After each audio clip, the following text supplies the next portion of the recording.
Bom, boa noite então a todos. Vamos então dar início ao nosso momento síncrono, né, dessa semana. Vocês estão vendo a minha tela aí com uma imagem de um cabo de fibra ótica?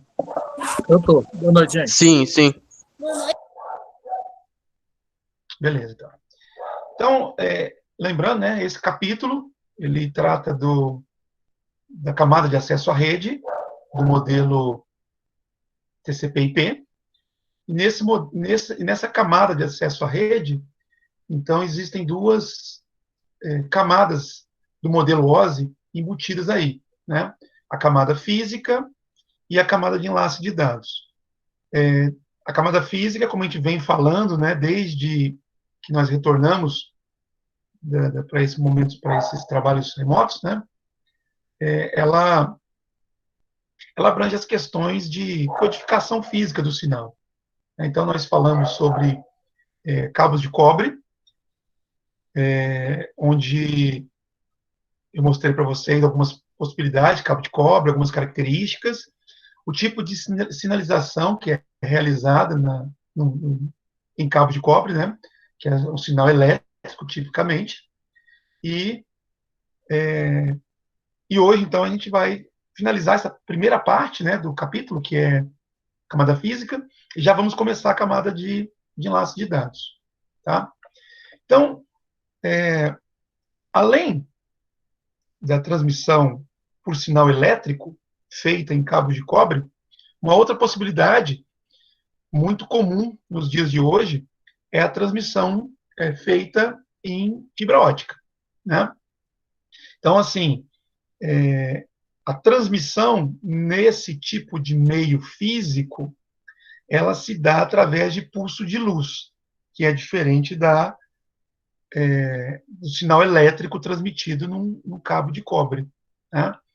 E a principal vantagem de se usar cabos de fibra ótica em relação a cabo de cobre é a questão da imunidade em relação a interferências eletromagnéticas e interferências de radiofrequência, né? Então, aquele problema que eu mostrei para vocês em alguns slides aí para trás, onde eu tinha um sinal e mostrei um sinal de interferência e depois mostrei para vocês o resultado do sinal produzido, ou melhor, o sinal que se propagava depois de sofrer interferência. Então, a interferência, dependendo do nível em que ela se encontra, ela pode fazer com que o sinal ele se deturpe de uma forma significativa, de maneira que o receptor, ao interpretar esse sinal, ele entenda que um bit que foi transmitido com valor pela origem seja um outro valor destino. Então, vou mostrar a figura exemplificando isso. Tá? As fibras óticas elas são imunes a esse tipo de interferência. Então, está aí talvez a principal vantagem de se utilizá-las. Bom, não é meu objetivo explorar todo o conceito de fibra ótica, muito longe disso, tá? Como eu comentei com vocês em outras aulas, existem disciplinas que vão explorar isso com mais detalhe. Aqui é somente para a gente ter uma visão geral das possibilidades de comunicação, tá? Então, a fibra ótica, ela tem uma estrutura até parecida com um cabo coaxial, né? Obviamente, tendo em mente que aqui, essa parte central aqui, por onde transitam os dados que a gente está transmitindo ou recebendo, isso é feito, ao invés de cobre, é feito com um material, né, composto de silício ou de vidro, né? Então, é através desse duto de vidro ou de silício que o pulso de luz se propaga, né? Como a gente vai ver no próximo slide, isso daqui é uma espessura bem pequena e, portanto, muito frágil. Então, por essa razão, é que o cabo de fibra ótica ele é composto de outros componentes, tá, para poder dar uma robustez a essa estrutura central. Mas, que fique claro, é por aqui que o sinal, o pulso de luz se propaga. É por aqui que as transmissões são realizadas. Tá? Envolvendo esse núcleo, nós temos um revestimento interno, tá?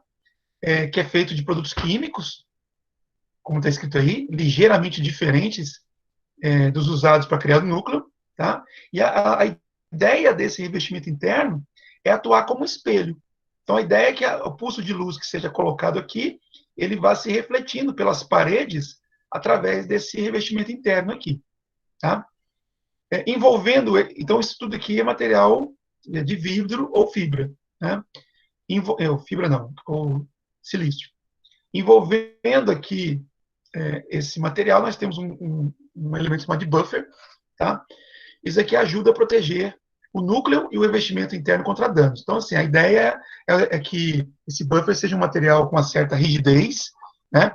De maneira que se você, sei lá, por exemplo, pisar na fibra ótica, dependendo do peso que você empregar ali, ela não vai quebrar. Esse material ele tem uma certa resistência à pressão. Tá? Envolvendo esse buffer, nós temos aqui um material de reforço, que é para evitar que a fibra seja rompida quando se estica demais. Tá? Então, enquanto ele tem como principal objetivo suportar a pressão que seja feita na fibra, o outro tem como objetivo suportar algum tipo de força, né, que vai esticar essa fibra além do limite máximo que ela permite. Tá? Então, como vocês podem ler aqui, olha, esse material geralmente é usado, aliás, o material geralmente usado nesse elemento é o mesmo usado para produzir colete à prova de bala, né, para vocês perceberem a resistência dele.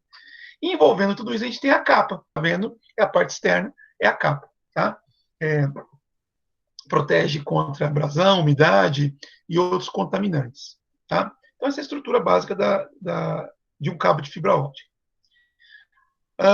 As fibras, elas têm dois tipos principais, tá? Um tipo através do qual o pulso de luz é gerado por laser, tá? E um outro tipo através do qual o pulso de luz é gerado por LED.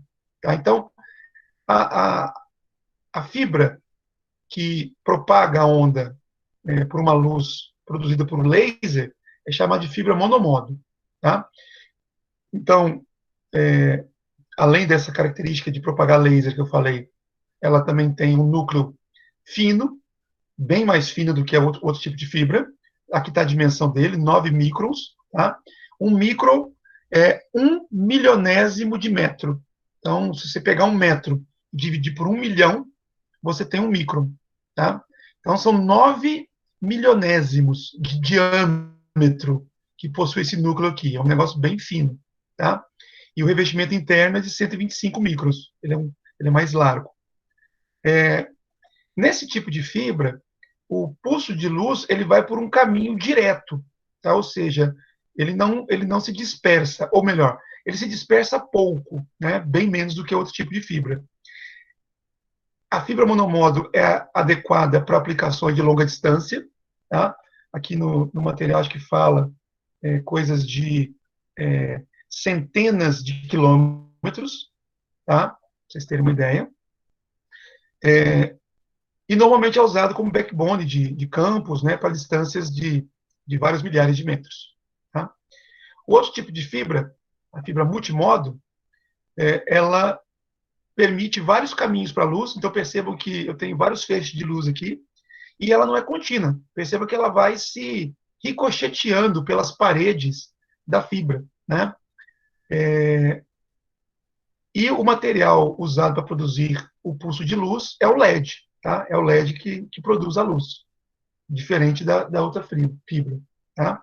Então, ela tem um núcleo maior do que o cabo monomodo, está aqui, ó, entre 50 e 62,5 microns, o outro era 9, para vocês terem uma ideia assim, da diferença de tamanho, né, do diâmetro de uma para outra. O revestimento interno é com tamanho igual, permite uma maior dispersão e, consequentemente, uma maior perda do sinal. Então, perco a qualidade do sinal propagado. é adequado para aplicações de longa distância, porém, distâncias menores do que a fibra monomodo. Tá? Normalmente é usado em redes locais ou distâncias de algumas centenas de metros. Tá aqui. Ela consegue uma taxa de até 10 gigabits por segundo por 550 metros. Pode-se alcançar distâncias maiores que essas? Sim, mas aí você tem uma redução na taxa que você obtém. Às vezes, é preciso balancear isso daí, né?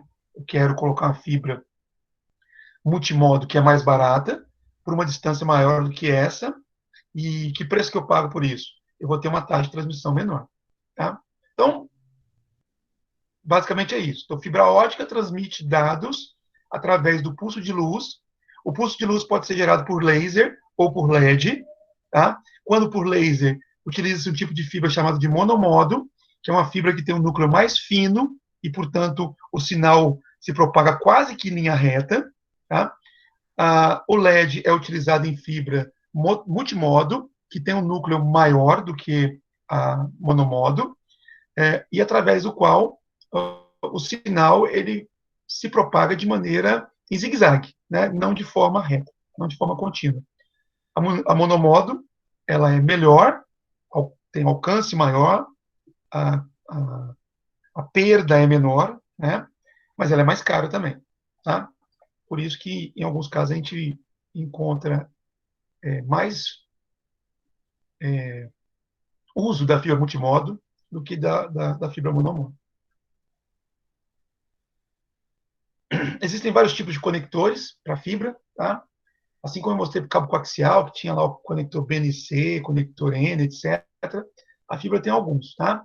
Então, assim, conector ST, conector SC, conector LC, conector LC duplex.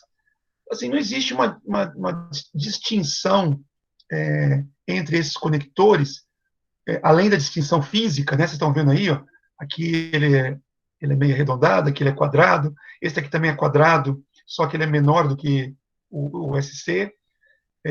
Mas, assim, em termos de qualidade do conector, não existe diferença. Tá? Eles podem ser utilizados a critério. É lógico, a escolha dele vai ser baseada em equipamento. Então, se o equipamento só aceita conector ST, você vai ter que colocar conector ST na sua fibra. Né? Caso contrário, você não vai conseguir conectá-lo ao equipamento. Tá? Importante dizer que, num cabo de fibra ótica, a luz só viaja em uma direção. Tá? Então, é sempre as fibras óticas, né, os cabos de fibra ótica, são sempre usados em pares. Tá? Um para transmitir e outro para receber. Tá? Então, na maioria dos casos, você vai ter dois conectores separados, né? Um na fibra que vai e outro na fibra que vem. Tá? Exceto esse último aqui, que ele é duplex, é um conector só que você recebe os dois cabos de fibra nele. Tá? E é para fibra multimodo.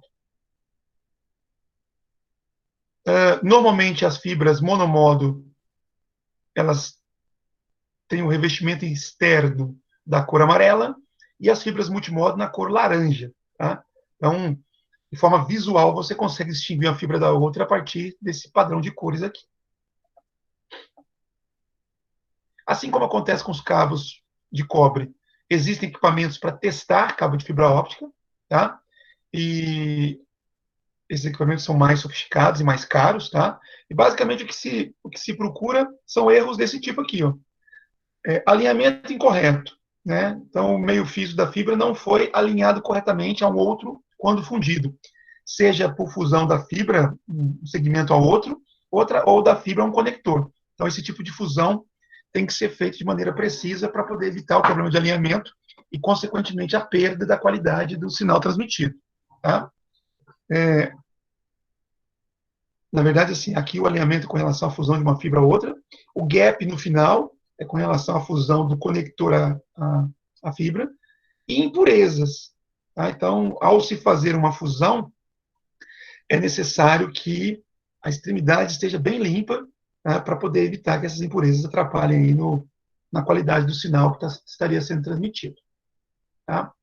Então, pessoal, do ponto de vista de fibra óptica, é isso que eu tinha que mostrar para vocês. Como eu falei, não é de forma alguma o meu objetivo torná-lo expert em fibra óptica nesse momento. A ideia é só você ter uma visão geral. Então, esse quadro aqui, ele vai, ele faz um comparativo, né, entre as duas mídias que nós vimos até agora, o cabo UTP e a fibra óptica. Né? Então, distância largura de banda suportada, né? O cabo UTP entre 10 megabits por segundo e 10 GB, a fibra entre 10 megabits e 100 GB. Então, percebamos que eu consigo alcançar uma taxa de transmissão, né, uma largura de banda maior.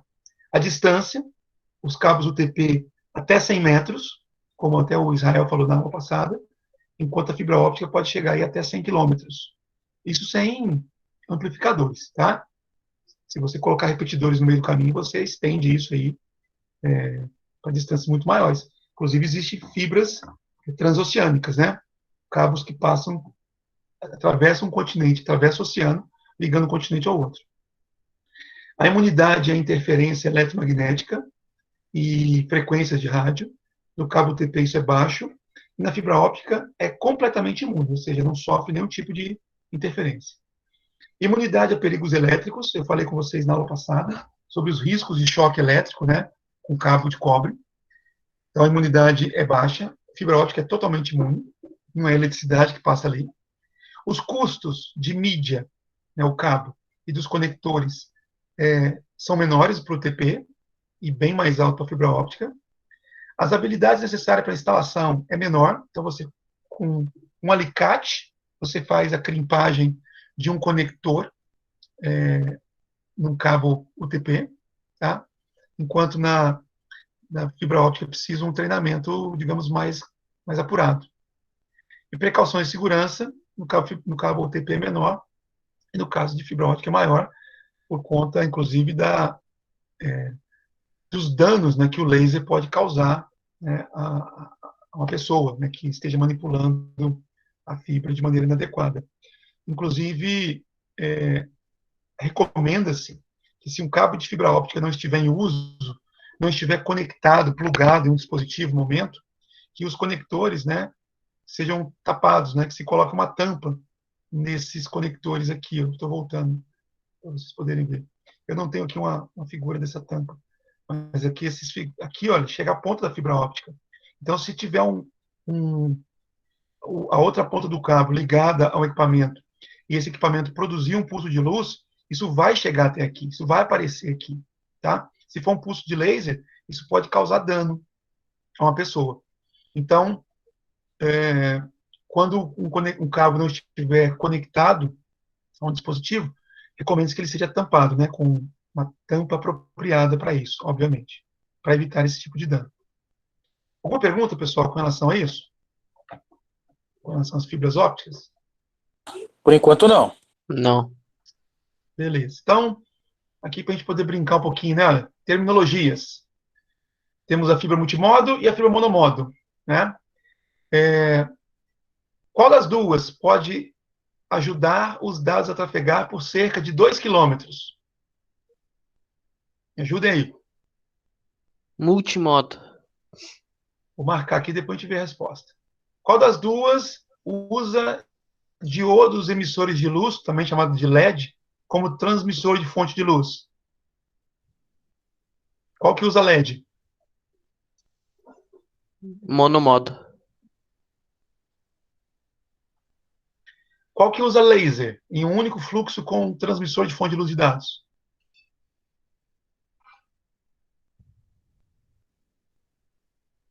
Qual que usa laser? Dúvidas? Acho que é a monomodo, se eu não me engano. Monomodo? Não sei se vocês entenderam o que eu falei, mas uma usa LED, a outra usa laser. Então, as duas alternativas aqui não podem estar no mesmo tipo de fibra, né? Aqui O que me dizem? aqui usa laser multimodo.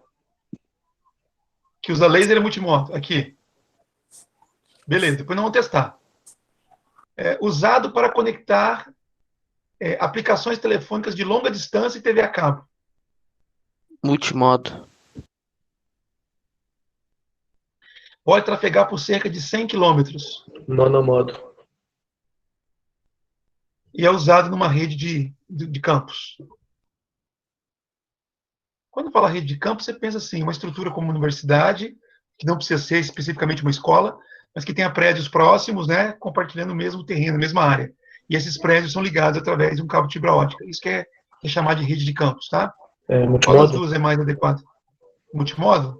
Foi isso? Sim. Foi isso que eu escutei? Vamos verificar isso aqui. Tem alguns erros aqui, né? Então, aqui é invertido, tá, gente? LED é monomodo e laser é multimodo, tá? E aqui, quando você pensa em telefonia de longa distância, é longa distância mesmo, né? Você está falando aqui da região do sul de Minas, por exemplo, lá com os Estados Unidos, por exemplo, né? Então, você pensando nessa distância, que aqui não ficou bem caracterizada, a monomodo, ela é a apropriada, tá? Então, fibra multimodo para distâncias menores e taxas menores, fibra monomodo para distâncias maiores e taxas maiores, ok?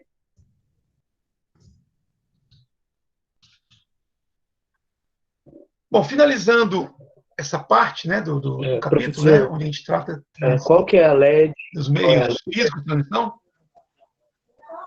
LED é multimodo e laser é monomodo. Ok, obrigado. Tá? De nada. Então, finalizando essa parte de meios físicos, a gente vai falar sobre os meios sem fio. Tá? Então, características de qualquer tipo de transmissão sem fio. Maior área de cobertura. Tá? Então, quando a gente pensa em cobrir uma área maior, é claro que isso pode ser feito com cabos, seja de metal, de cobre, né, ou fibra óptica. Mas, com a tecnologia de comunicação sem fio, a gente tem uma facilidade em aumentar esta área. Tá? Outro ponto que tem que ser, que também está em evidência quando se fala em comunicação sem fio, interferência. Né? Enquanto as redes ópticas são praticamente imunes à interferência, as redes de cabo de cobre sofrem algum tipo de interferência, as redes sem fio dessas três é que sofrem mais interferência, tá? Podendo, inclusive, ser totalmente interrompida por dispositivos comuns. Tá? Então, se você tem um telefone sem fio que trabalha na mesma frequência do seu access point, por exemplo, isso pode causar uma interferência de modo que a sua comunicação sem fio fique interrompida. Tá? Alguns tipos de lâmpadas e até mesmo forno de micro-ondas pode atrapalhar na comunicação sem fio. Isso tudo depende, né, de fatores como interferência, como frequência, tá? E técnicas de espalhamento desse sinal, tá? Mas é importante ter em mente que quando se fala em comunicação sem fio, a gente está pensando que a interferência é um ponto importante de ser considerado e praticamente inevitável. A interferência vai acontecer, em maior ou menor grau, tá?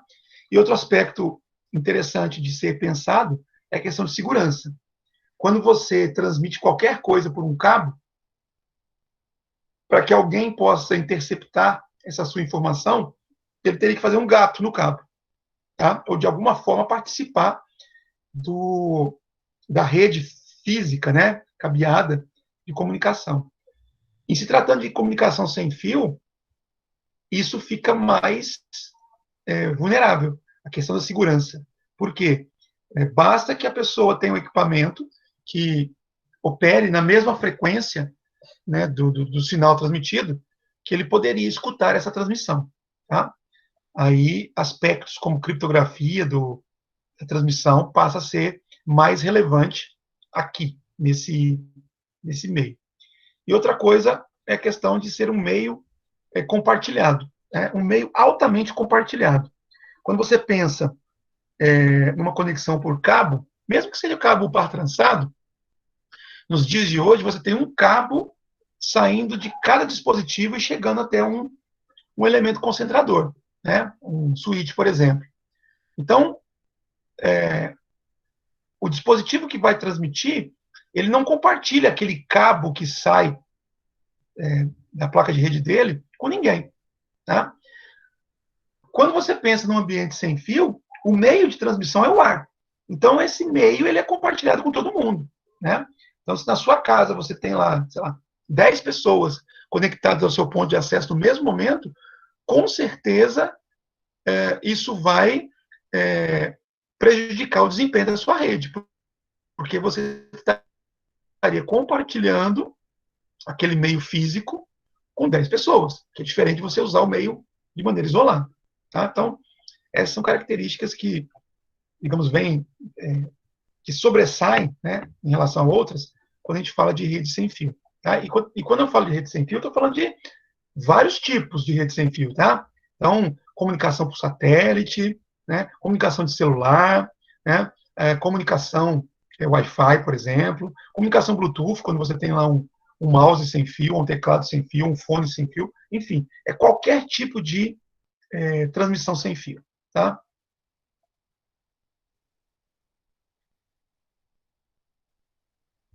Os tipos de meio físico sem fio. Existem vários padrões, aqui só estão sendo apresentados 3, tá? Existem vários outros.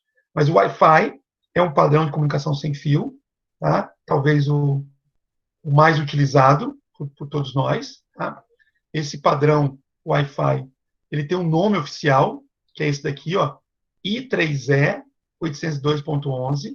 Então, esse padrão, né, define a forma na qual os dados são transmitidos por uma rede que a gente chama de Wi-Fi. Tá? Wi-Fi, só para que vocês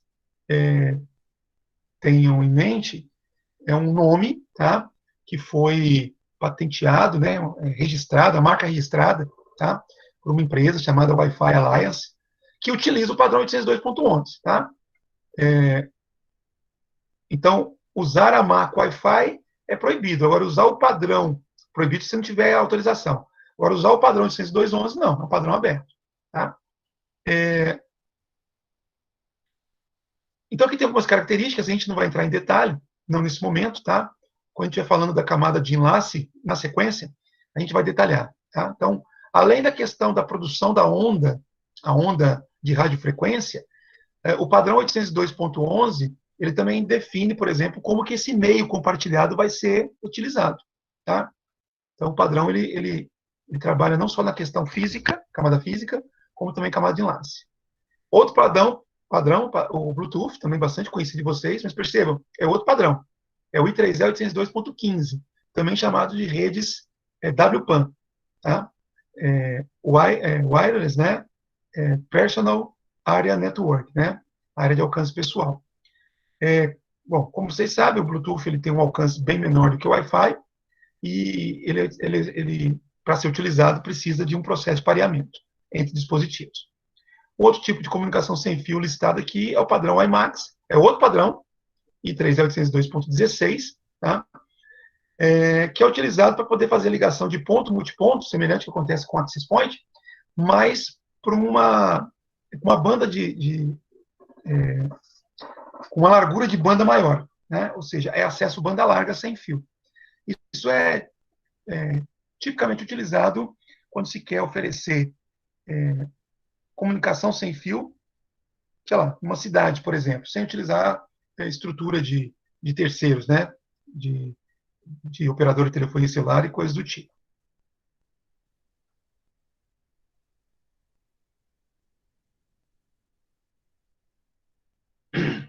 Numa rede local sem fio, como vocês também já devem ter bastante conhecimento, vivência disso, né? Tem vivência, né? Pelo menos de usuário. Então, eu preciso de 2 elementos. Um access point, um ponto de acesso sem fio, e placas de rede sem fio nos dispositivos. Tá? Então, a partir do momento que esses 2 elementos se comunicam, aliás, que esses 2 elementos utilizem o mesmo padrão, então, é o Wi-Fi de um lado e o Wi-Fi do outro, né? Então, a comunicação vai acontecer. Tá? Os pontos de acesso sem fio, como também eu já falei em outras aulas, o que a gente tem nas nossas casas, né?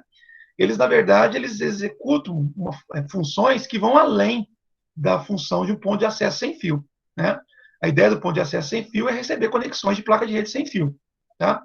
Mas esses equipamentos que a gente tem em casa, eles acumulam a função de roteador, de switch e de ponto de acesso sem fio, como eu já falei em outras aulas para vocês.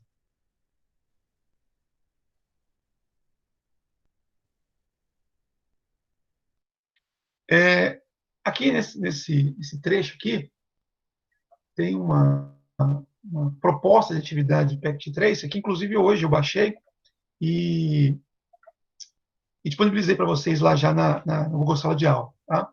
A ideia é que vocês leiam estas instruções e tentem fazer, é só questão de conectar cabo, tá? Vocês todos têm o Pact Tracer à disposição de vocês em casa? Se Sim, alguém não tiver, por favor, me avise. Ele é usado Tem já? pelo computador, correto? Isso, é um software que você baixa lá da Academia Cisco. Eu não tenho computador para usar, professor. Não tem? Não.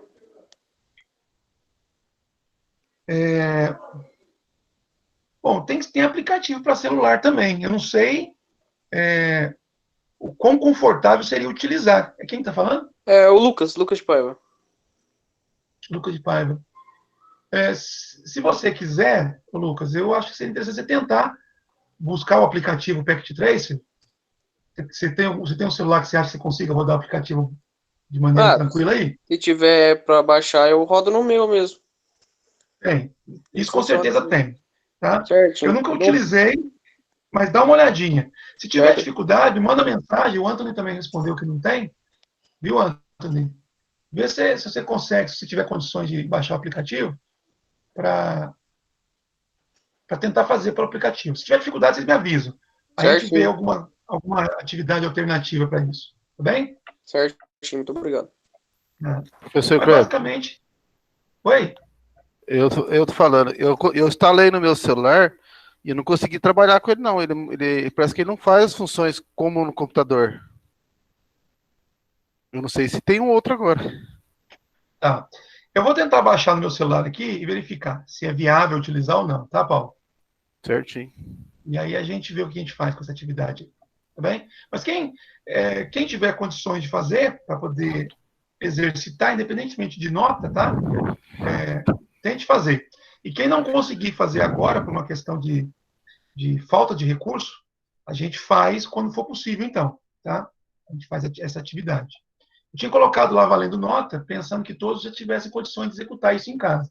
Tá? Mas, não havendo possibilidade de todos executarem, eu vou retirar essa questão de atividade avaliativa. Tá? Mas me dê um feedback, por favor, do aplicativo, tá? Eu vou tentar usar aqui também. Professor Kleber, Oi? voltando lá na parte de interferência do Wi-Fi, posso falar? Pode falar. Então, você falou que construção, como está escrito aqui, dependendo do ambiente, tem muita interferência, né? Mas, por exemplo, assim, e quando é perto, por exemplo, assim, distância 10 metros, 5 metros, e pode acontecer uma interferência de você não conseguir conectar? Pode acontecer, Paulo, porque assim, estamos falando no sinal de radiofrequência, tá? O sinal de radiofrequência é invisível, né? A gente não enxerga. Então, se tiver algum dispositivo transmitindo o sinal numa frequência, não precisa nem ser a mesma frequência, uma frequência próxima, você não estaria vendo essa transmissão, porque é invisível, e ela estaria impedindo de você utilizar se comunicar naquele meio. Entendeu? Entendi, ok. Obrigado. Existe, inclusive, alguns estudos que mostram que se você tiver um dispositivo conectado à sua rede Wi-Fi, por exemplo, e esse dispositivo não estiver operando de maneira adequada, não só ele não consegue acesso, como ele às vezes pode atrapalhar o acesso dos outros. Isso é uma possibilidade quando se fala em transmissão sem fio. Tá? Interessante. Eu já até experimentei isso uma vez. Eu estava com um problema de acesso sem fio e pedi para todo mundo desconectar, né? Desligar, quem estava com o smartphone, desligar o smartphone, desligar o Wi-Fi do smartphone. Quem estava com o notebook, desligar também o Wi-Fi do notebook. E aí nós descobrimos que tinha um aparelho dos que estavam naquela região. Eu não sei o que, que era que ele fazia, mas quando ele ativava o Wi-Fi dele, ele derrubava a rede. Todo mundo ficava com uma taxa de transmissão muito baixa, que se tornava assim inviável o uso daquela conexão. Tá? Então isso pode acontecer também. Beleza? Certinho, então. Entendi perfeitamente. Bom, agora mudando de camada, então até agora, desde o dia 1º de junho, né, que a gente retornou aí às atividades remotas, a gente falou de camada física, tá? A gente estava trabalhando aqui nesse nível aqui, tá? Então, as funções de camada física, elas incluem tudo aquilo que é relacionado com a transmissão do sinal, tá? Então, chega para a camada física uma sequência de bits, zeros e uns, tá?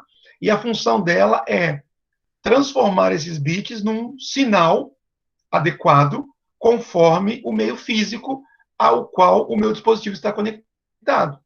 Então, se for um cabo de cobre, ele vai gerar uma onda uma onda elétrica.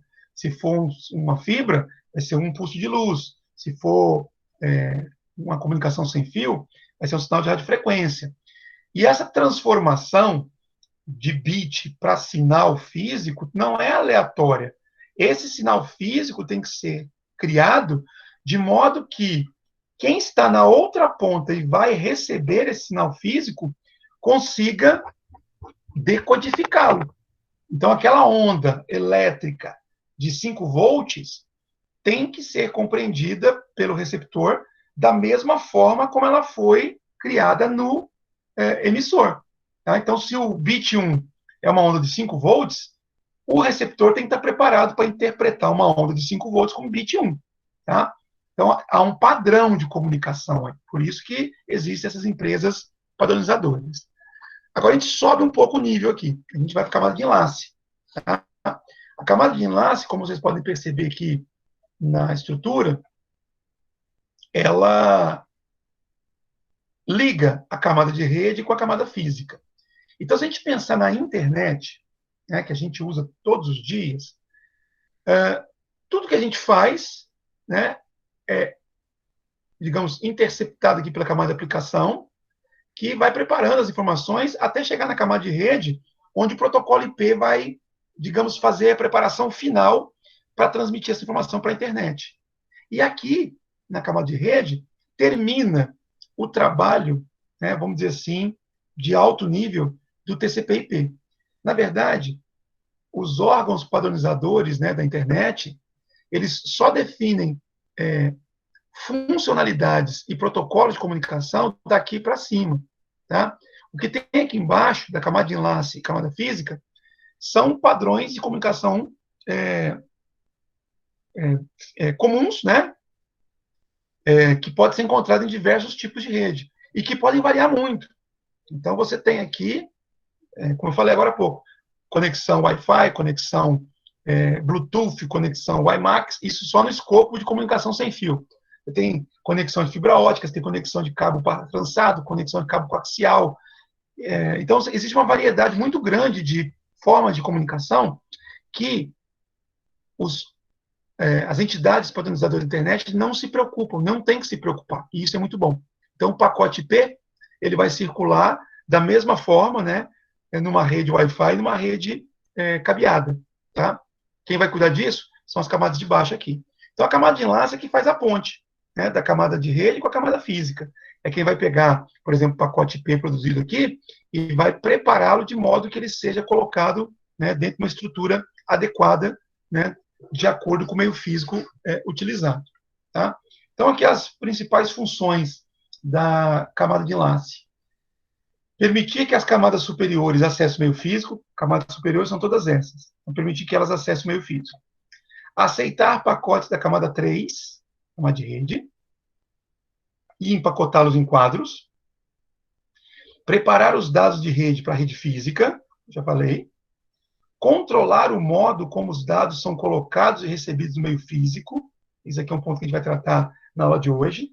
Tá? Se o meio físico for um meio compartilhado, eu tenho que tomar cuidado, na forma como eu vou colocar esses dados no meio físico. Se for uma conexão ponto a ponto, né, só tem o meu dispositivo e o outro dispositivo ligados por um cabo, né, então as preocupações são menores. Trocar quadros entre os nós por uma mídia de rede física, como o TP ou fibra óptica, que eu já falei. Receber e direcionar pacotes a um protocolo camada superior, ou seja, do outro lado, quando isso chega para o receptor, a camada de enlace recebe e encaminha para a camada superior, tá? Para um protocolo específico. Tá? Só lembrando que, como eu já falei em aulas passadas, a camada de rede tem como principal protocolo o IP, tá? Que tem atualmente duas versões de funcionamento, a versão 4 e a versão 6, mas existem outros protocolos de apoio que são utilizados aqui. Então, a camada de enlace, ela cuida disso também. Quando chega alguma coisa, então vem no sentido contrário aqui, né? A camada de enlace recebe e vai encaminhar para o protocolo adequado da camada de rede. E outra coisa interessante é executar a detecção de erros. Se vocês se lembrarem daquela figura onde eu mostrei uma interferência causando a inversão do valor de um bit, então a origem transmitiu um bit 0, o destino recebeu um bit 1. Isso é um erro de transmissão. Tá? A camada física não faz nada com relação a isso, ela não tem o que fazer. A camada de enlace é que vai arrumar formas de se detectar quando erros como esse acontecem. Tá? E aí o que vai ser feito vai depender do protocolo de camada de enlace de dados. Alguns protocolos, quando detectam um erro, eles descartam o quadro, tá? Descartam a estrutura. Simplesmente isso. Outros utilizam algoritmos, né, para poder fazer a correção, quando possível. Então, existem protocolos de camada de enlace que conseguem corrigir os erros de transmissão. Então, eu mandei um bit 0, chegou um bit 1, a camada de enlace ela vai ter condições de perceber que aquele bit está errado e mudar para 0 de novo. Tá? Existem técnicas para isso.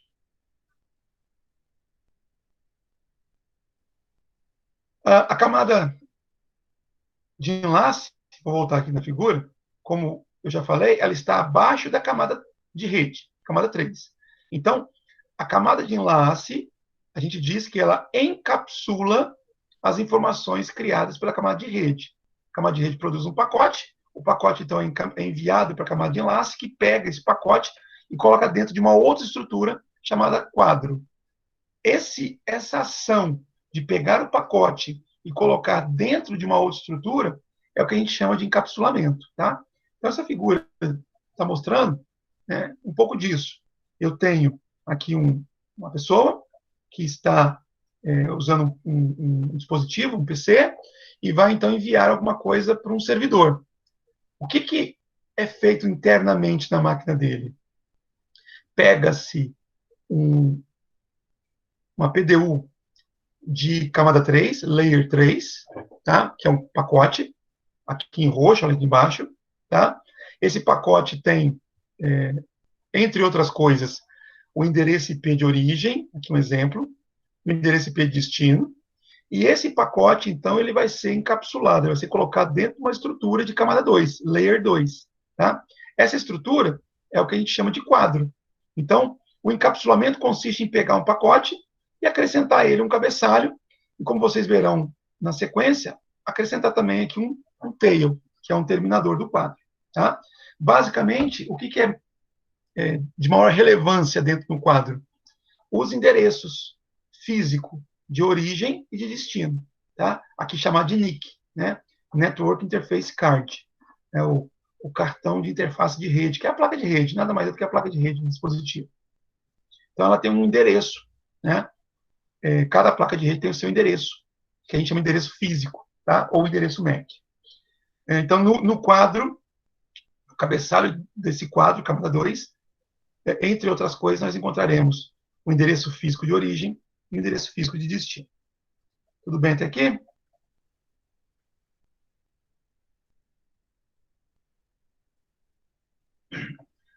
A camada de enlace de dados, ela é subdividida em duas camadas, tá? Chamadas de subcamadas. Então, existe uma subcamada chamada LLC, tá? Que é uma sigla em inglês de Logical Link Control, né? Controle lógico do enlace, e uma outra camada chamada camada MAC, né? Também é uma sigla em inglês, né? Que é Media Access Control, controle de acesso ao meio, tá? A denominação endereço MAC vem disso daqui, tá? Então, a subcamada MAC, entre outras coisas, é responsável por fazer o endereçamento físico do dispositivo, tá? E o termo que a gente utiliza de maneira mais recorrente é endereço físico, tá? Apesar de a gente escutar muito falar endereço MAC, tá? Mas é importante vocês entenderem o seguinte: MAC é uma subcamada que, entre outras coisas, quer dizer, tem mais coisas que ela faz, ela cuida do processo de endereçamento. E, ao cuidar desse processo de endereçamento, ela, então, define o endereço físico para o dispositivo. É um endereço físico produzido pela camada MAC, né? A gente chama de endereço MAC. A camada de cima, a LLC, ela faz a interface, né, das camadas superiores com a parte de baixo. Então, vamos dizer assim, a camada de enlace faz a ponte entre a camada de rede e a camada física. Mas, para que ela faça isso, ela cria duas subcamadas, uma que cuida da interação com a camada de rede, a camada de cima, e a outra que cuida da interação com a camada de baixo. Basicamente é isso, tá? É como se eu fosse responsável por cuidar da interação com duas pessoas, e aí, ao invés de eu fazer isso, que eu vou ficar doido, né? Conversa com um, conversa com outro, conversa com o outro, eu destaco dois ajudantes. Um vai falar só com uma pessoa e o outro vai falar só com outra pessoa. E eu fico aqui no meio do campo, aqui, gerenciando esse processo de comunicação, tá? Isso é só para poder colocar de uma forma que possa ser mais fácil de compreender.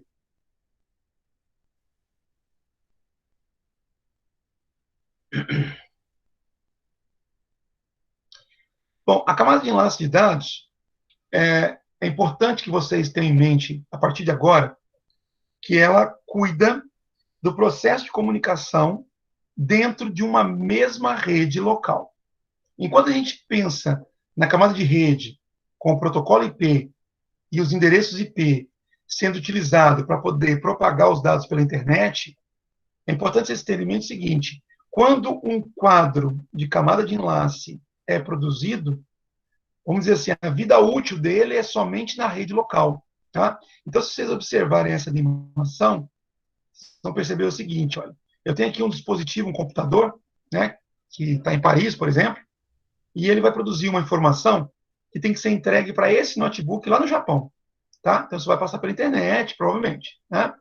Mas como é que a camada de enlace atua nesse processo? É isso aqui, ó. O dispositivo, ele cria um quadro, perceba a cor desse quadro, tá? E esse quadro vai circular somente na rede local. Tá? Aqui, no caso, só está sendo exemplificado ele e o roteador, tá? Quando isso chega ao roteador, há um processo de desencapsulamento, ou seja, o roteador abre esse quadro, verifica o pacote que tem lá dentro, analisa o endereço de destino desse pacote e toma as suas decisões de roteamento, tá? Então, quando o quadro foi aberto, essa estrutura aqui, olha, ficou para trás. É como se fosse uma embalagem que a gente rasgou e não pode aproveitar mais, tá? O que estava lá dentro, que é o pacote, é agora analisado para decidir de que maneira que ele vai ser encaminhado. E aí o roteador entende, aqui nessa figura, que a transmissão tem que ser feita por satélite, para outro roteador. Então, o que acontece? Ele pega aquele pacote que ele tirou de dentro desse quadro, e olha só o que vai acontecer. Ele coloca isso dentro de outro quadro. A cor aqui simboliza que é um outro quadro, tá? Então, ele recebeu um quadro através da rede local com esse computador de Paris e produziu um outro quadro que vai se propagar através do satélite, tá? Então, vai para uma antena, a antena manda isso para o satélite, que encaminha para uma outra direção, esse quadro é captado por uma outra antena, que faz com que ele chegue, então, ao roteador de destino. Quando esse roteador recebe esse quadro, ele vai fazer algo parecido com o que o roteador anterior fez. Ele vai abrir esse quadro, ele vai analisar a estrutura que tem lá dentro, que é um pacote. O pacote é o mesmo. O pacote é o mesmo que foi produzido aqui, que passou por aqui e que agora chegou para ele. Tá? E aí ele percebe que o destino está aqui, na rede local dele. Então ele já rasgou esse quadro, já abriu esse quadro, né? Ele agora vai colocar esse pacote dentro de outro quadro. O quadro que vai se propagar aqui nessa rede sem fio, que é uma rede local aqui. Tá? Perceba que aqui é uma rede cabeada. Então o quadro que foi produzido aqui, ele tinha uma cor diferente do quadro recebido aqui, porque o meio físico de comunicação é diferente. Tá? Então, a camada de enlace, ela cuida desses aspectos. Olha, qual é o meio físico de comunicação? Ah, é cabo. Então, eu vou usar essa estrutura de quadro. Olha, chegou então no roteador, eu abri aquele quadro e percebi que agora vai ter que ser transmitido por uma rede de satélites. Eu preparo um outro quadro próprio para aquela rede de satélites e mando a informação dentro dele. Chegou no destino, é uma outra rede, eu preparo um outro quadro para poder fazer a mesma coisa. Tá? Ok, gente?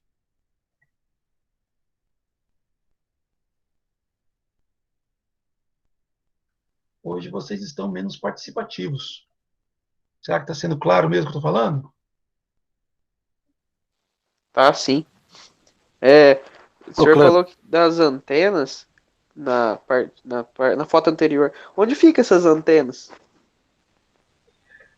Olha, existem transmissores de satélite que têm uma antena pequenininha de altíssima potência, né?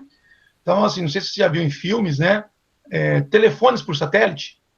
Então, você pensa assim num aparelho celular um pouco mais robusto, um pouco mais bruto, vou falar assim, que tem uma antena, uma anteninha, tipo de roteador sem fio, né? Só que uma antena própria para satélite. Agora, existem também antenas parabólicas mesmo, né? Como foi mostrado na figura, que vai ficar em cima de alguma estrutura, de alguma edificação, e aí o roteador, no caso, ele se ligaria à antena através de um cabo coaxial, normalmente, tá? Para poder fazer com que o sinal chegasse até a antena e a antena se cuidasse, se encarregasse de fazer esse sinal chegar lá no satélite, lá no espaço. Tá? Então, tem vários tipos de antena, Lucas. Muito Ok? obrigado.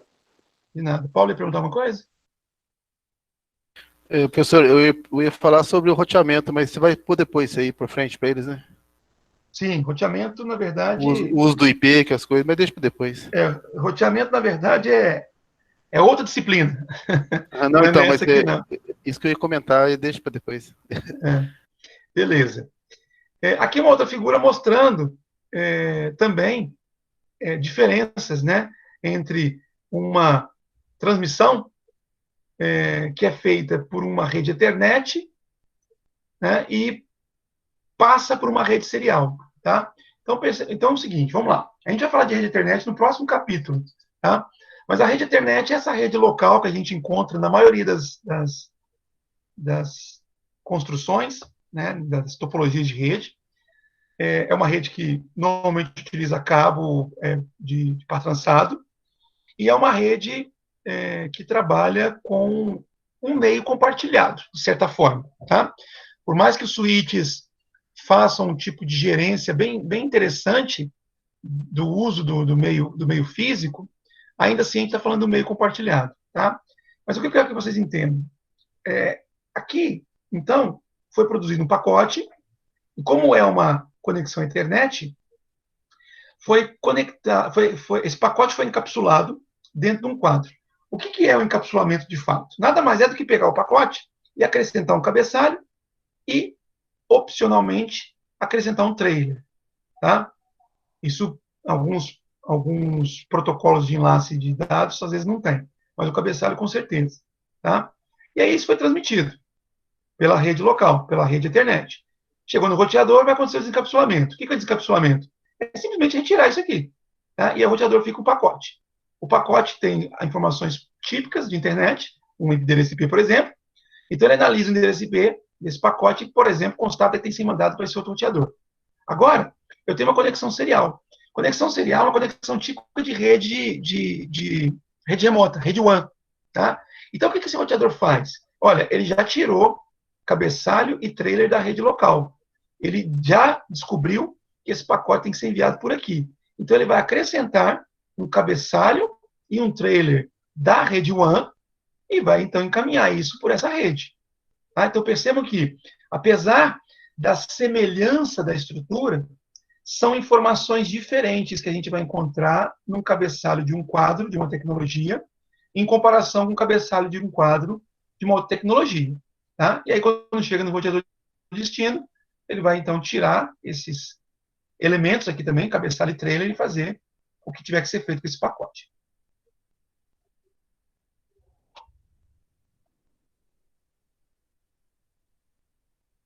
Aqui nós temos entidades padronizadoras, tá, de camada de enlace de dados. Então, é importante ter em mente o seguinte, olha, eu comentei agora há pouco, que os órgãos que regulam a nossa internet, eles, na verdade, definem funções e protocolos da camada de rede para cima. Tá? Então, esse órgão aqui, a IETF, né, Internet Engineering Task Force, né, é quem cuida, tá, dos protocolos e serviços da camada de rede para cima. Tá?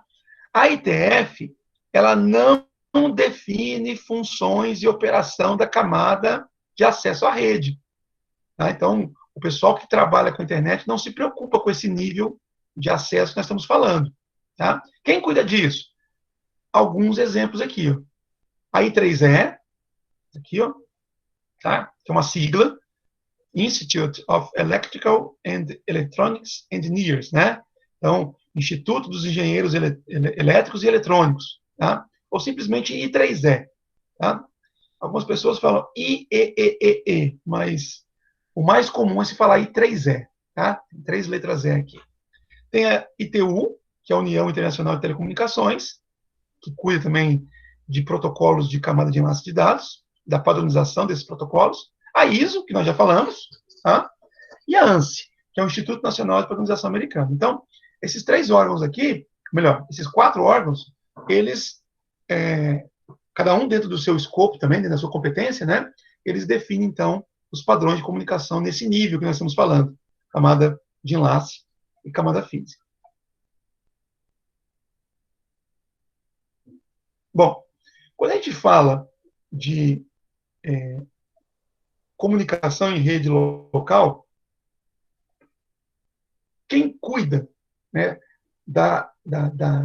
das regras nas quais um quadro é colocado e retirado do meio físico é a camada de enlace. Tá? Então, colocar um quadro no meio físico requer tanta atenção quanto, por exemplo, a gente pegar um carro para entrar numa rodovia.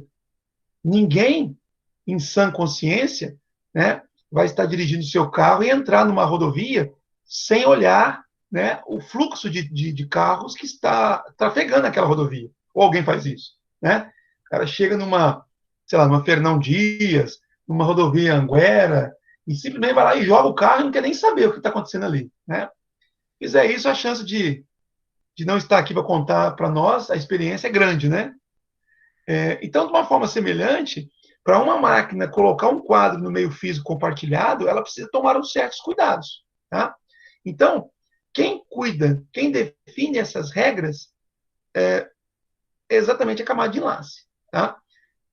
É importante vocês terem em mente nesse momento que se 2 máquinas colocarem quadros no meio físico compartilhado ao mesmo tempo, assim como aconteceria, né, numa situação de rodovia de trânsito, tá, esses quadros vão se colidir. E a colisão, também como acontece no trânsito, não é uma boa coisa. Né? Vai causar prejuízos, vai causar danos, tá? Ou pode causar perdas irreparáveis. Tá? Então, o compartilhamento do meio físico é algo que é tratado pela camada de enlace. Tá? A gente vai detalhar isso aqui. Antes disso, é preciso entender, né, que nós temos, dentro do conceito de topologia, tem topologia física e topologia lógica. Tá? A topologia física, como está sendo mostrado aqui nessa figura, mostra, né, um desenho da rede, mas também dizendo onde que as estruturas se encontram. Então, olha só, essa estrutura é chamada de sala do servidor, tá? E ela está na sala, sei lá, 2158 de um prédio, tá? Esse servidor é o meu servidor web, que ele está na rack número 2 do bastidor 1, enfim. Eu tenho aqui as diretrizes físicas para eu poder encontrar esse equipamento, tá? Aqui, essa pilha de suítes aqui, tá? Eles estão dentro da sala 2124 da minha empresa, tá? De repente do mesmo prédio, mas uma outra sala. Então, aqui eu tenho topologia física, tá? E a topologia lógica? A topologia lógica é, por exemplo, dizer que nesse segmento aqui da minha rede, eu estou trabalhando com a rede IP 192.68.10.0, por exemplo. Então, essas máquinas utilizam o endereço de IP dessa faixa. Enquanto do lado de cá, eu tenho uma estrutura que utiliza uma outra faixa de endereço IP, 92.68.100.0. Então, isso aqui é a topologia lógica, tá? Dentro do mesmo cenário de rede.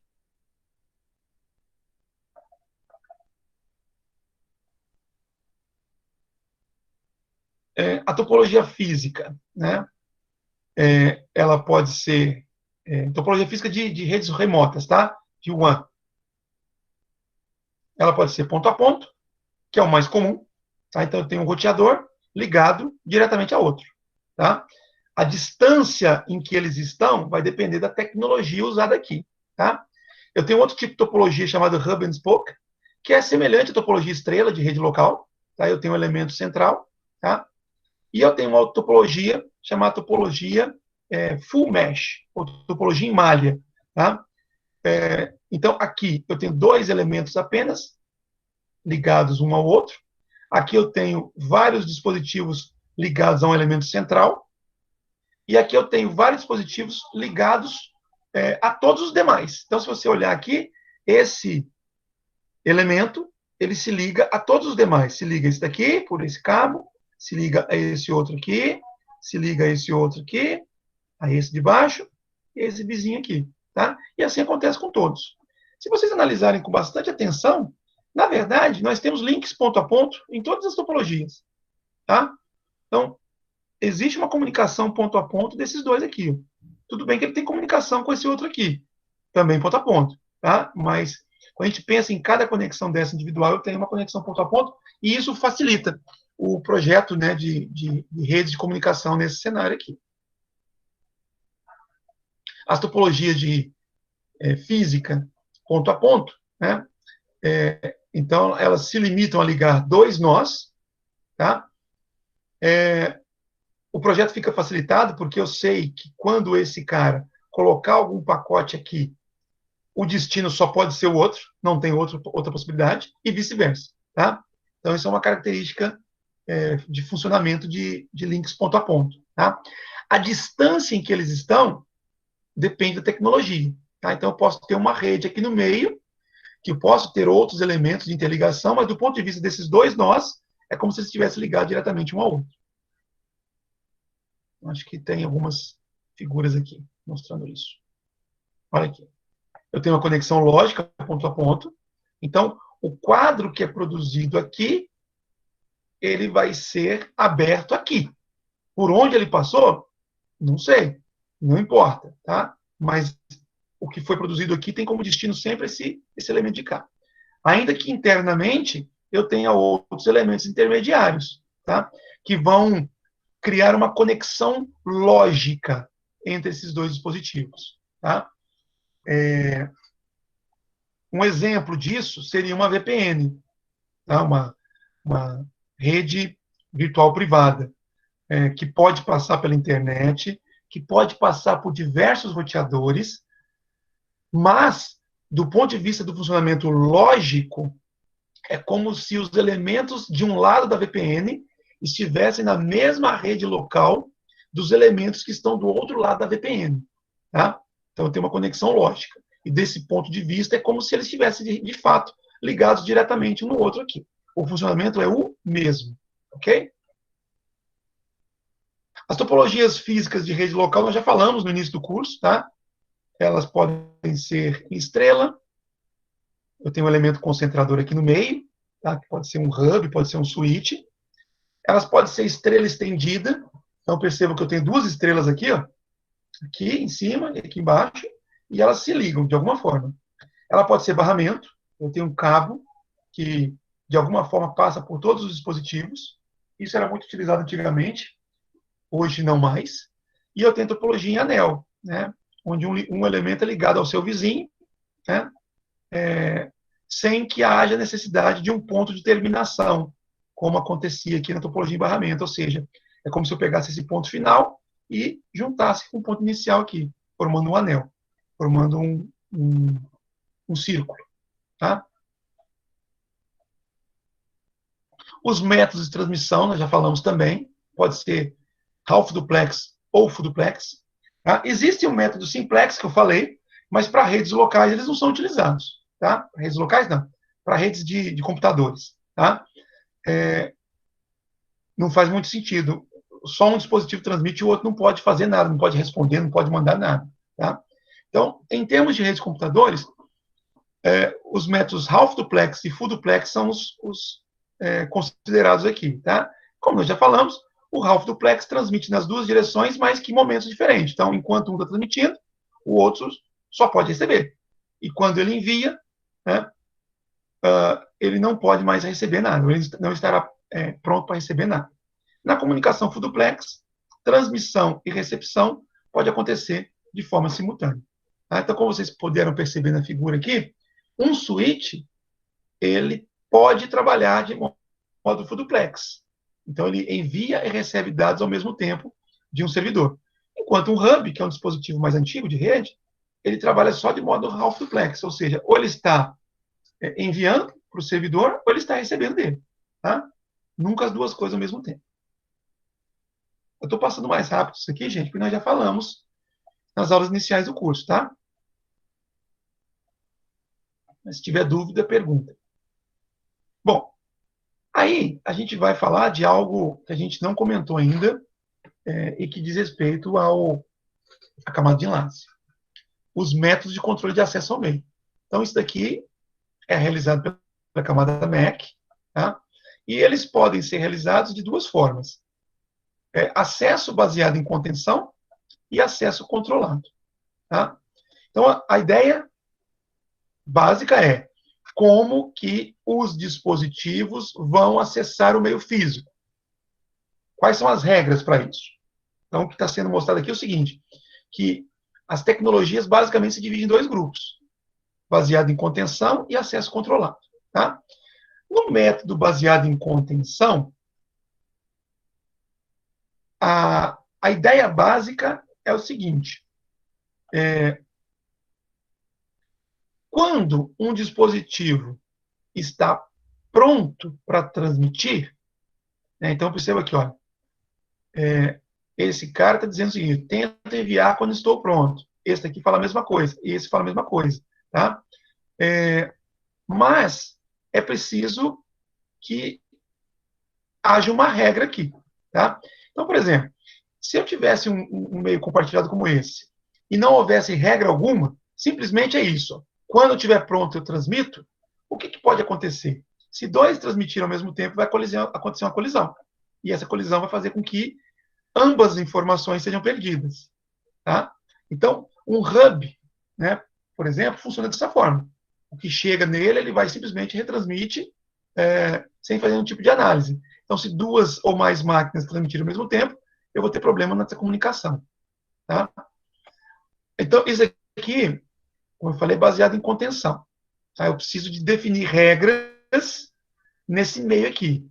Tá? Então, aqui é o seguinte, cada dispositivo vai analisar o meio físico para decidir se transmite ou não. Cabe a ele, o dispositivo.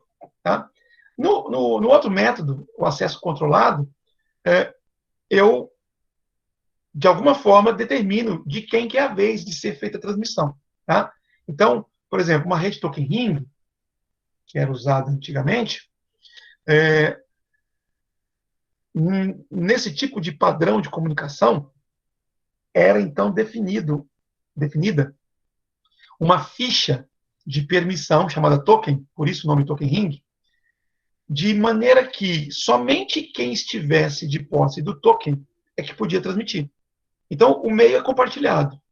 Tá? Só que nesse tipo de estratégia, os dispositivos não transmitem quando tem algo para transmitir. Eles têm que esperar a sua vez. Tá? Então, a ideia é essa. Nesse momento, esse dispositivo aqui à esquerda é que tem a permissão para transmitir. Tá? Se ele tiver algo para transmitir, ele transmite. Se ele não tiver, ele não vai transmitir nada, obviamente. Mas nenhum dos outros iria transmitir nesse momento, porque não é a vez deles. Tá? Depois que esse cara transmitiu, ou depois que o tempo de permanência com o token expirou, ele então passa o token para frente. Tá? E aí o próximo passaria a ter direito de permissão, e ele não mais. Tá? Então, dessa forma, a cada instante, somente uma máquina poderia transmitir algo, mesmo que todas tivessem intenção de transmitir. Tá? Esse tipo de comunicação, que parece ser mais simples de controlar, ela, na verdade, ela causa problema de performance, né? Porque se por acaso, vamos pensar assim, ó, esse cara aqui de baixo quer transmitir agora, nesse momento, ele tem pacote para transmitir, e os outros 3 não, e supondo que a ficha esteja com esse cara e ela circula no sentido horário, o que iria acontecer? Esse daqui está com a ficha, mas não tem nada para transmitir. A rede está parada, está ociosa.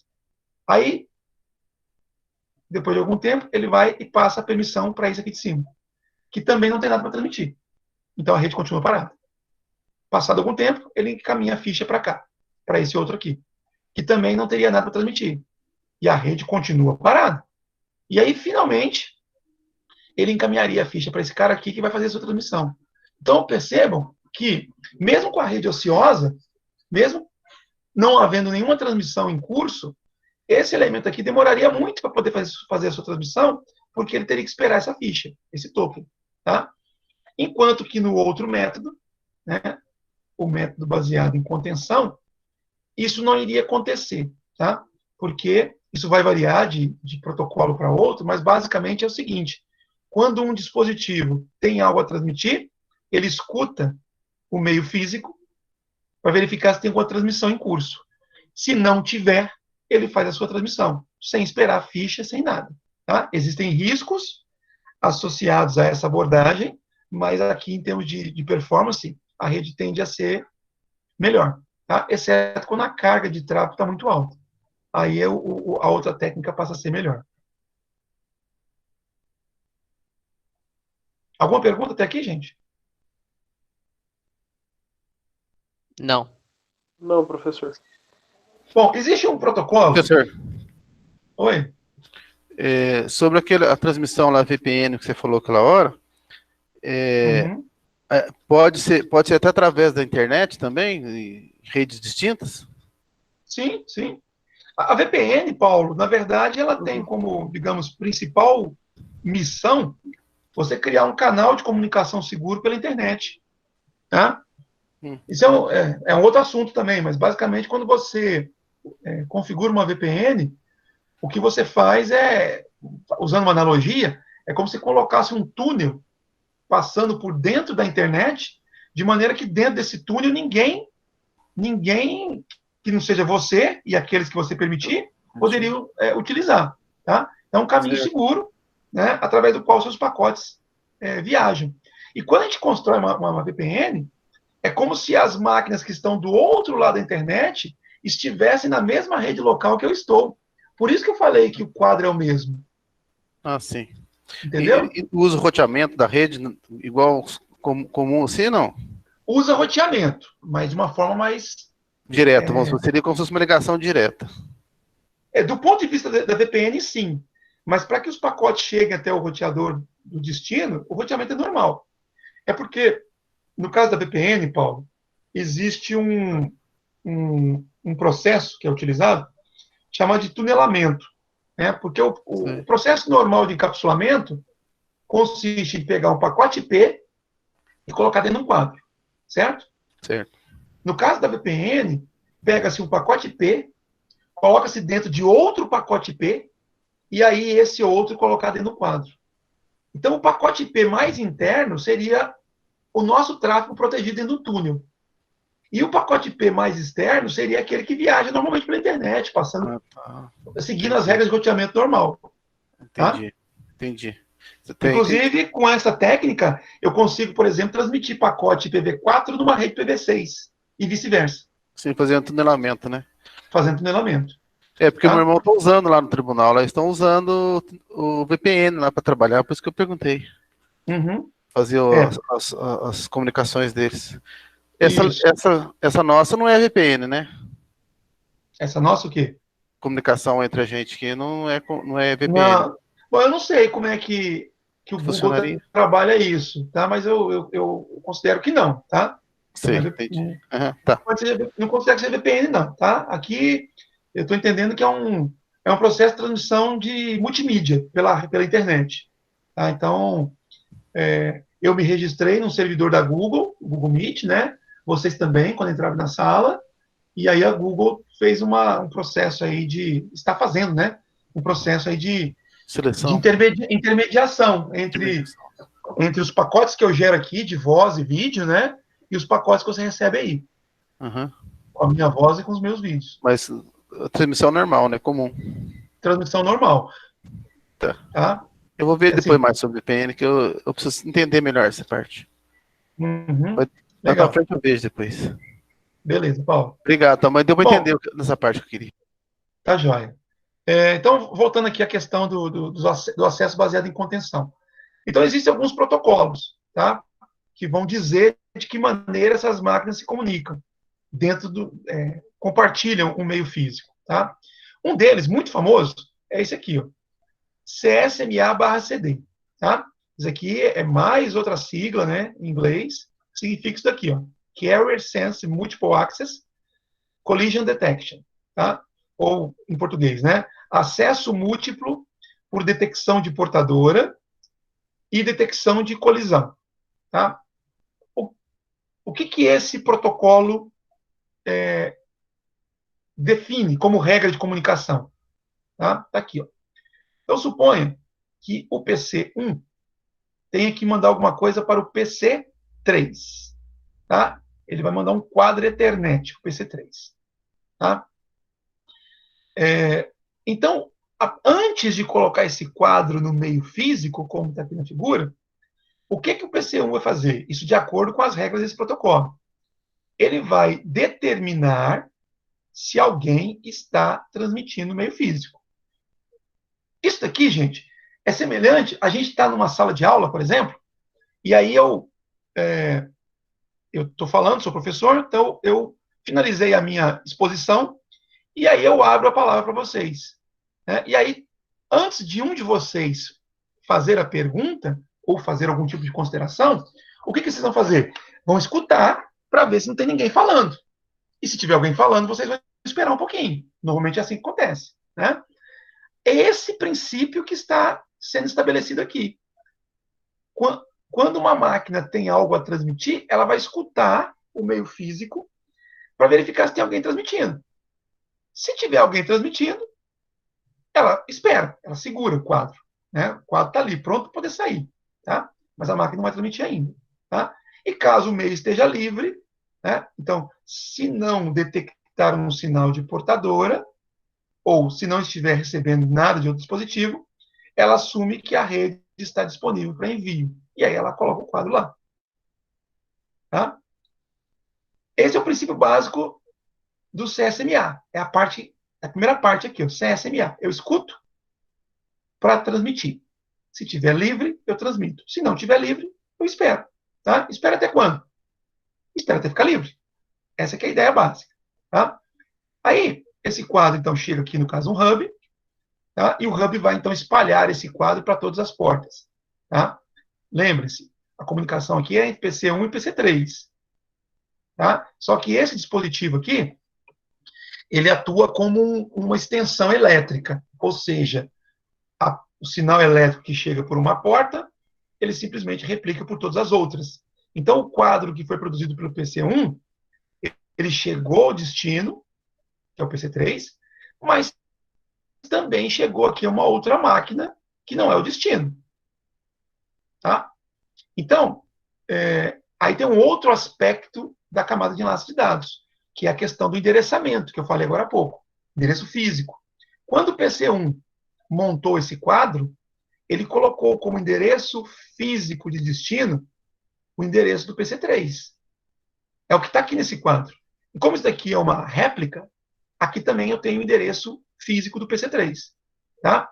Ambos quadros serão recebidos pelo PC2 e PC3. Tá? O PC2 ainda não recebeu esse quadro. Essa figura está mostrando o seguinte, que o PC2 também tem um quadro para enviar. Só que ele está recebendo um quadro aqui, ele sabe que ele não pode fazer isso agora, porque ele não vai ter êxito na transmissão, então ele espera. Tá? Então ele vai aguardar, porque está recebendo um quadro, o PC2. Tá? Quando ele receber esse quadro, ele vai analisar o seguinte, olha, o endereço de destino desse quadro é o PC3, não sou eu. Então eu vou ignorar, simplesmente isso. Tá? Ele não pôde transmitir, porque esse quadro estava em transmissão. E quando ele finalmente recebeu o quadro, ele viu que não era para ele, ou seja, ele perdeu tempo, mas enfim, ele tinha que esperar. O PC3 fez a mesma coisa. Ele recebeu o quadro, analisou o endereço de destino, viu que era para ele, e aí ele processou o resto do quadro. Tá? Então, olha aqui.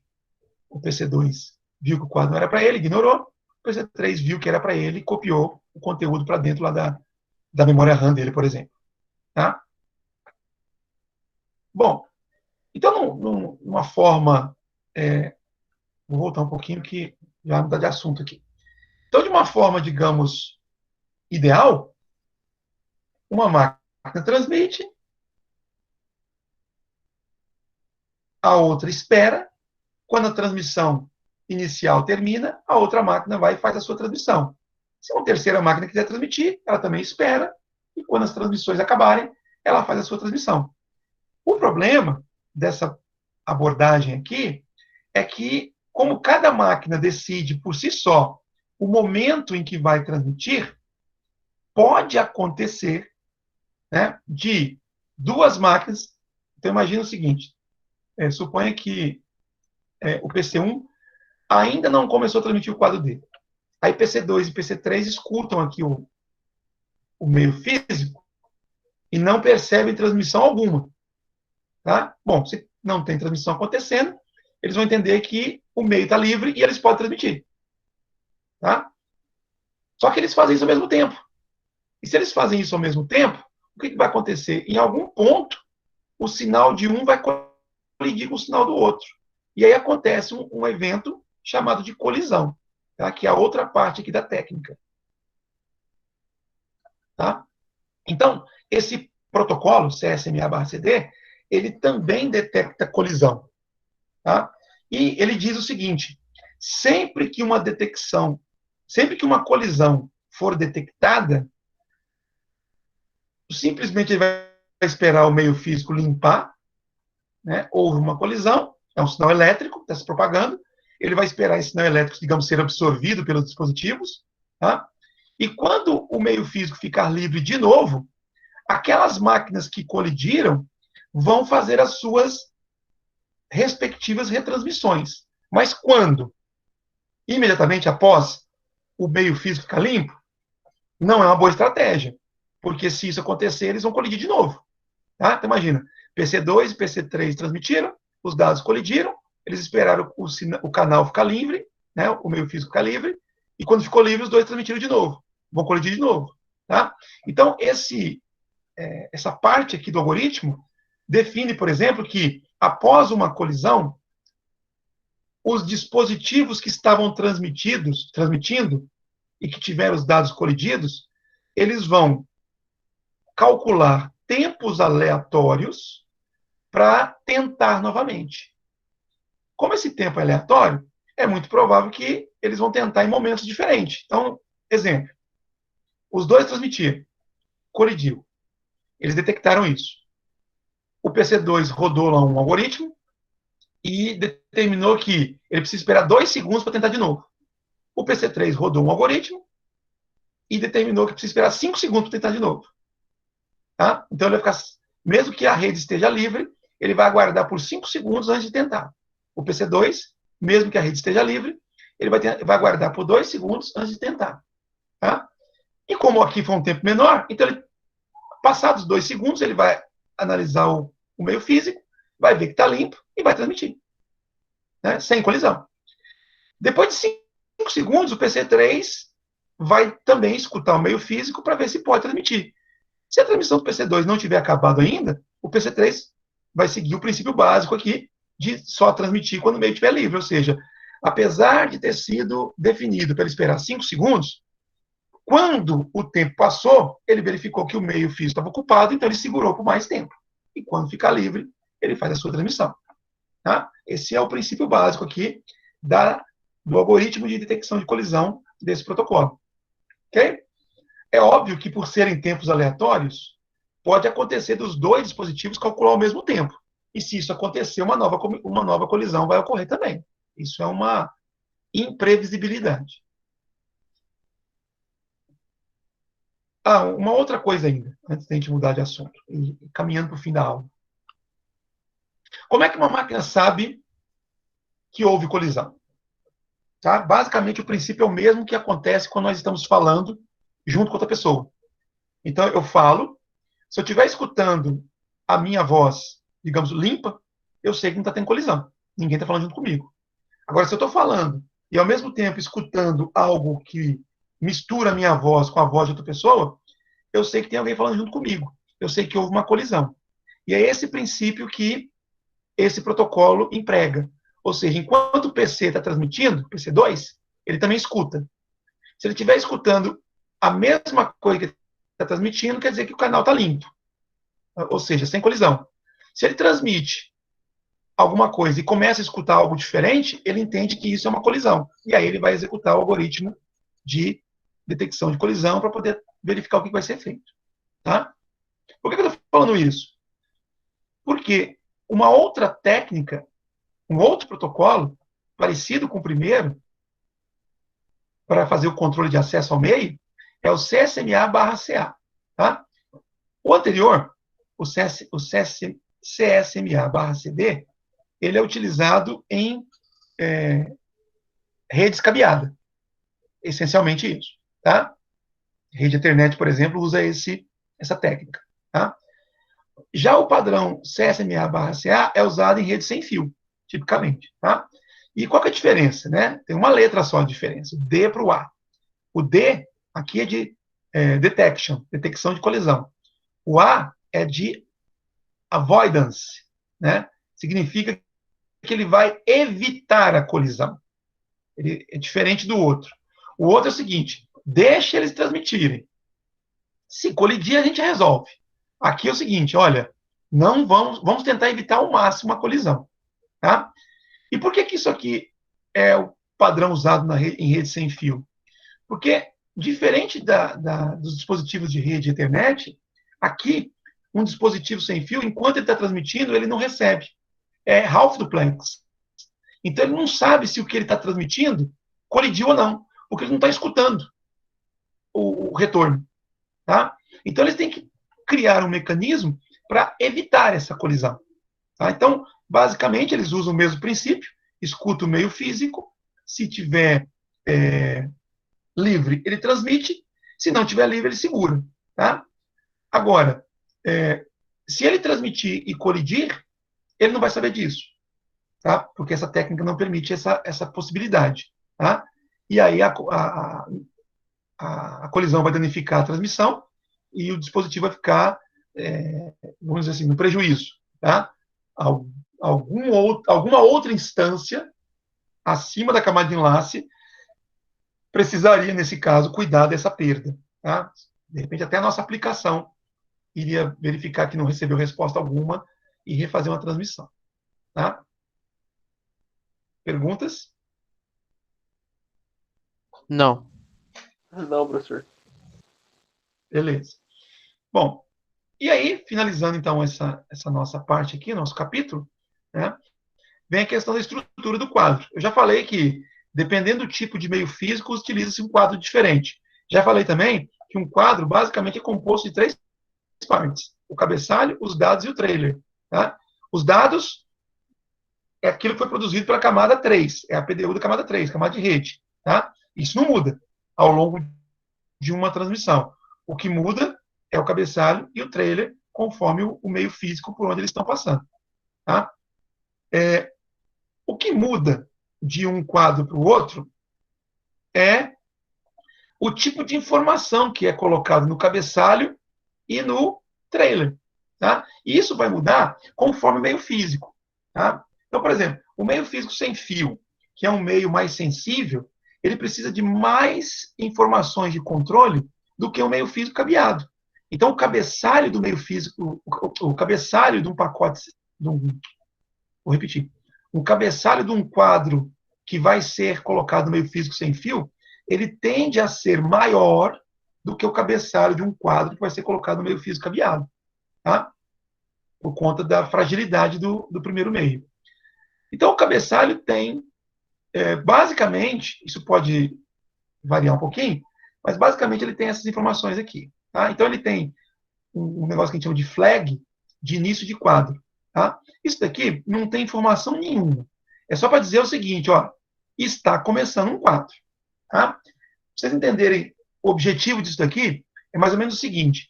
Imagine que vocês cheguem numa sala, né, que tenha muitas pessoas conversando, né, uma festa, ou a sala de aula mesmo, e vocês querem falar, e querem a atenção do pessoal. Então, de alguma forma, vocês vão, né, emitir algum som para chamar a atenção. Por exemplo, vocês poderiam fazer assim, ó, né?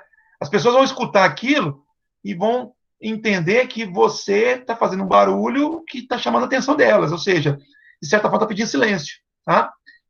O início de quadro é mais ou menos isso. Tá? É para poder mostrar para o receptor, olha, para de fazer o que você está fazendo aí, presta atenção em mim aqui agora, porque eu vou mandar informações relevantes para você. Ou seja, o que tem aqui não é informação, é simplesmente um sinal para que ele possa entender que está chegando um quadro. Tá? A partir desse ponto, então, começam informações importantes. Então, o endereçamento, aqui eu tenho endereço de origem e destino, tá? O tipo, tá? O campo tipo, esse campo diz qual é o protocolo da camada 3, da camada de rede, que foi utilizado para criar esses dados. Como eu disse, na camada 3, o protocolo IP é o mais utilizado. Mas ele tem várias versões e existem outros protocolos da camada 3. Então, quando um protocolo da camada 3 produz o pacote e esse pacote é colocado dentro de um quadro, é preciso que a camada de enlace saiba qual foi o protocolo de camada de rede que criou aquele pacote. Por quê? Porque lá no destino, quando isso aqui for desencapsulado, esses dados têm que ser entregues para o protocolo correto da camada de rede destino. Então, se eu produzir os dados usando o protocolo IPv4 aqui na minha máquina, quem vai receber esse meu quadro tem que saber que foi o protocolo IPv4 que produziu esses dados aqui. E, portanto, a camada de enlace da minha rede física vai se encarregar de entregar esses dados para o protocolo IPv4 de alguém na mesma rede local que eu estou. Tá? Outro campo que é comum ser encontrado nos cabeçalhos dos quadros de enlace de dados é um campo de controle. Tá? Isso daqui é para poder identificar serviços especiais. Tá? O Paulo me perguntou agora há pouco sobre como uma transmissão como essa acontece. Eu falei que a Google provavelmente gerencia isso, né? Mas, basicamente, são produzidos pacotes com a minha voz e com os vídeos, né, que estão sendo enviados para vocês. Tá? Isso é colocado dentro de um quadro, e aí, de alguma forma, tem que ter um controle para dizer o seguinte, olha, isso é fluxo de voz, isso é fluxo de vídeo, então não pode demorar muito. Né? Se tiver algum outro tráfego que seja menos importante, ou com menor prioridade, que pode atrasar um pouquinho, então os pacotes com a minha voz chegariam mais rápido para vocês do que outras coisas. Isso é feito através de campos de controle como esse daqui. Tá? Do outro lado, nós temos um campo de detecção de erro, como eu disse, que alguns protocolos implementam. Tá? Então, algum bit aqui sofreu alguma mudança. Esse campo aqui iria ser capaz de identificar esse erro. Tá? E o fim de quadro. Né? Da mesma forma que eu chamei a atenção aqui para dizer que estava chegando um quadro, aqui eu chamo a atenção e eu falo, olha, agora eu finalizei a transmissão do quadro, qualquer outra coisa que chegar depois disso aqui seria um novo quadro. Tá? Então, a estrutura, digamos, básica de um quadro de camada de enlace seria essa daqui.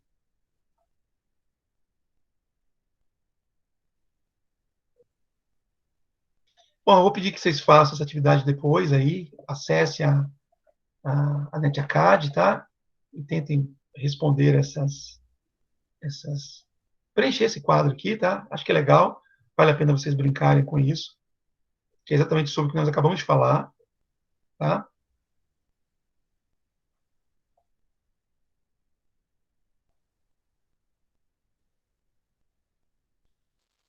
Esse exercício está lá na Cisco, professor? Tá dentro do material. Se vocês forem acompanhando como eu estou mostrando aqui, ó, vocês vão passar por ele, tá? A seção tá. 4.4.4.3, exatamente esse exercício aqui, tá? Certo. Poder fixar. Bom, e aqui finalizando então, nós falamos de uma maneira mais ampla dos endereços físicos de origem e destino, tá? E aqui ele vai detalhar um pouco mais isso para a gente, tá? Então, como eu falei, acontece encapsulamento de um pacote que tem endereço IP de origem e destino, e você colocar dentro de um quadro que tem um cabeçalho que tem, entre outros campos, o campo de endereçamento. Lá eu coloco o endereço de origem e o endereço de destino. Tá? Quando eu faço o encapsulamento original, lembre-se, camada de enlace de dados é somente em rede local. Então, olha só, esse cara produziu esse pacote aqui, e o destino é esse cara, que é o servidor aqui. Ó. Tá? Então, na rede local dele, foi colocado um cabeçalho de nível 2. O endereço de origem é o da máquina dele. E o de destino é do roteador da rede dele. Por quê? Porque esse pacote só vai circular aqui. Não faria sentido eu colocar como endereço físico de destino o endereço desse cara aqui, porque esses dois não conversam diretamente. Tá? O roteador 1 recebe essa estrutura, desencapsula, ou seja, tira esse cabeçalho e coloca outro cabeçalho. Tá? Nesse outro cabeçalho, o endereço de origem é do roteador 1, e o de destino é do roteador 2. Perceba que não é do endereço do servidor web ainda. Tá? Quando isso se propaga por essa rede aqui local e chega ao roteador 2, ele desencapsula, ou seja, tira isso daqui e vai colocar um novo cabeçalho.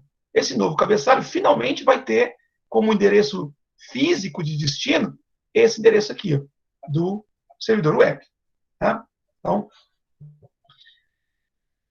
durante o percurso de um pacote pela internet, o pacote não sofre mudança, mas o cabeçalho dos quadros muda a cada rede local através da qual esse pacote passa.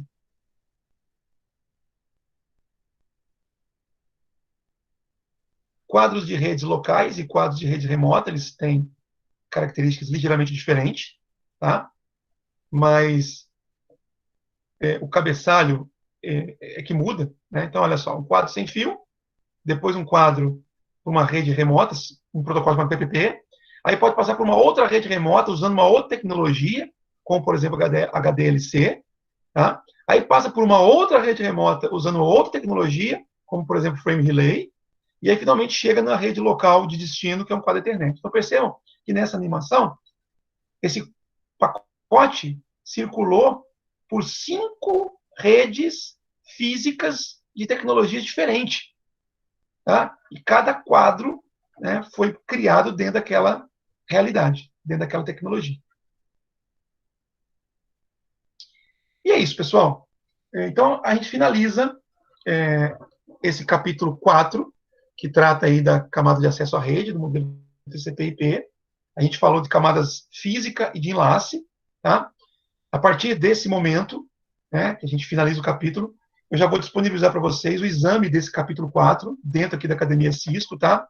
Para que vocês possam fazer da mesma forma como vocês fizeram os anteriores, tá? Isso tanto para poder fixar esses conceitos, quanto também para poder pontuar na nossa disciplina. Tá? Esse daqui, como é feito na web, né, no próprio ambiente NetAcad, isso aí acho que ninguém tem problema para conseguir acessar. Tá? Ô, professor, Alguma pergunta? Pois não. esse que o senhor mandou mais cedo, vale ponto?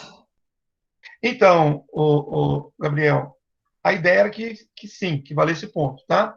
Mas alguns colegas seus relataram aqui que não tem computador em casa e não tem o Packet Tracer. Aí eu não posso cobrar de forma diferenciada de vocês, tá? Então, Ah, assim, tá.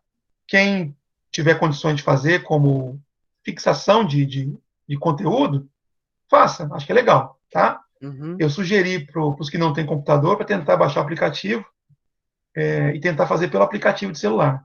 Mas também já Ah, foi sim. relatado aqui que o aplicativo não funcionou legal. Eu vou fazer uns testes com o aplicativo para poder verificar se é possível realizar esse exercício no aplicativo de celular. Tá? Ô, professor, Mas, Uhum. mas por enquanto fica suspensa aí esse exercício de forma avaliativa. Tá? Esse que Uhum. eu tinha Entendi. postado mais cedo. Tá? Entendi. O exame aqui da NetAcad, que eu vou liberar já já, esse sim é avaliativo para todo mundo. Bom? Ah, então esse o senhor já vai disponibilizar hoje, no caso, esse exame. Já. Ah, Isso. sim. É pouquinho, tá? Mas daí vai ter um prazo aí pra fazer, no caso ele, esse exame. Vai, eu vou deixar para vocês entregarem daqui a 2 semanas, tá? Até duas Ah, semanas, não precisa esperar não, tá? Então, entendi. até o dia 28, Ah, entendi. ok? Desse mês ainda.